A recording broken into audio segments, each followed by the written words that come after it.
Alright, welcome. This is Decision Games, Campaigns in Year, Volume 1, Drive on Leningrad, and we are now doing the Soviet Turn 3, should be the second week in July of 1941, and this will be somewhat of a quickie, because there's not much the Soviets can do. So they start out here with their reemplacement, reinforcement, refit phase, and if we look at the Soviet, I'm not marking this right, we're right here. Yeah, they don't get any reinforcements. They have 8 replacement points. And just to show you how I used them, I did use one up here to reinforce Hanko again, see how long it holds on. And I was hoping to, well, this is wrong. I'll fix this in a later one. I was hoping to reinforce these guys that I built last time, but we'll see in the next one. Yeah, I fix it later, but I can't. I've been wrestling with the supply rules over here at Consum World Forum, and key thing is the railheads. The railheads are the dead end point for supply and defining functional rail hexes. The other thing is if you're just depending on rail hexes, the HQ of the combat unit has to physically be on a functional rail hex. So to use a rail hex for supply, the Soviets, for example, would have to be on this hex or a rail hex behind it. Same here. And while this line is good, which I've kind of indicated, still, this guy is also out of supply. He's not on the rail hex, but it doesn't matter. Railheads are here. So effectively, all these units are out of supply. These obviously are because they're trapped.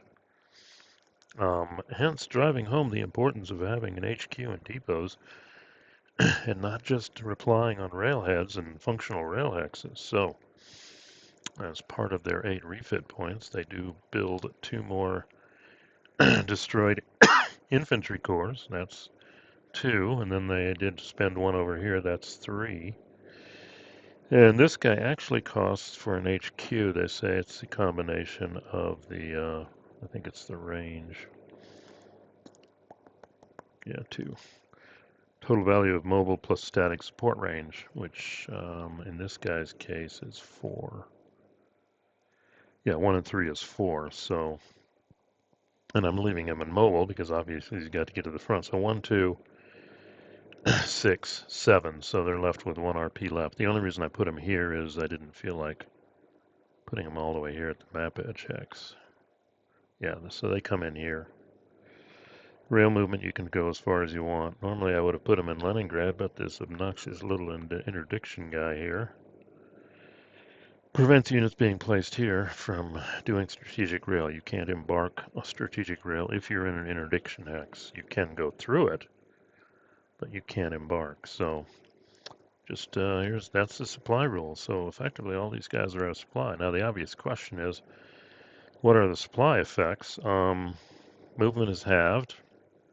Can't be rebuilt, can't get HQ support on the defense, and you get the 1L shift if all your units are out of supply. But you don't, that's it. The big one, I guess, is you can't get combat support. And you can't get rebuilt on the defense. On the attack, that's a little bit more. Oh, you can't even entrench. You can be entrenched, but you can't entrench because it takes 1 refit point also. Can strategic rail. You can do air and naval. It's interesting. But if you're in combat, again, you can't get any HQ support, but oh, guess what? You have an immediate 1 attacker step loss too. So I was thinking, if these armored units say, hey, let's just go for it. Yeah, they could get here and attack, but they would lose a step immediately. So I don't know. That's tempting. I mean, these 3/8s could be, then you just get them back in supply. So I guess on the attack, it's a little tougher. So anyway, with all that said, just clarifying the rules here. We'll show you the Soviet movement here. Let me go ahead and pause and pull that up. Okay, we're back with Soviet movement. This guy's trapped. He can't go Zok to Zok. He's just totally trapped. These guys halved round up, so the mech unit actually has 3 movement points, but it doesn't matter. And this guy has 2, but what they can do with this one nice hex, move here out of Zoc, move here into Zoc, and then they're done. So that's what those guys do. I think I fixed these. Yeah, I did. This guy stays here. This guy moves up here, so now we've kind of got a Zoc screen here. And then these guys just move up. Now, the big thing is railing. HQ is railed here. Probably next turn he'll flip over and get the 2 hex range and suddenly get everybody in supply. And this guy rails here. But not past, because the railhead's a dead end. You can't rail past it. So these railheads are important. So, yeah, that's what they do.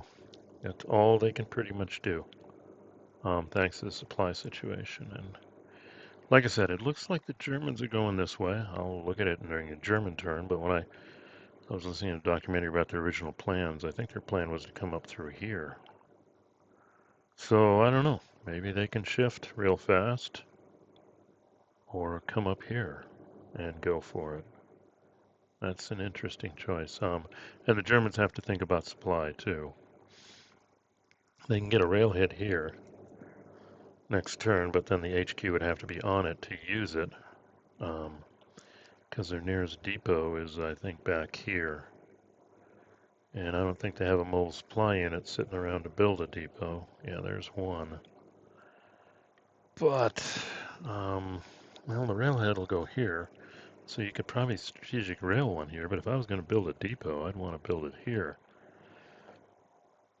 Unless we do we kind of do a misdirection and shift the attack around here. Kill this guy, stack the armor up here, kill this guy, and then, but then again, it's always look at your supply. That's going to be tough to supply. Have to put the HQ here, 1, 2, 3, 4, and that's as far as they can go. With a railhead here, 1, 2, well, 1, 2, yeah, the HQ here, well, they can't get supply up here, so I don't know, maybe next turn is clean up and set up to build a depot further up. So yeah, next turn for the Germans may be trouble wrestling with supply. We'll see. So there you go. That's the recording there. Like I said, I'm getting a better handle on supply now, I think, which actually is critical. So, I mean, it's important. We'll put it that way. If you're on the defensive, you just can't move fast and you get a 1-hour shift. I mean, a 1L shift on if people attack you. But if you're on the attack, you're going to be losing steps right out of the box. So, something to think about. Anyway, we'll end it here at a convenient 8 minutes. And when we come back, we'll see if I can get a summary of the German turn and maybe even the Russian for next turn. So thanks for listening.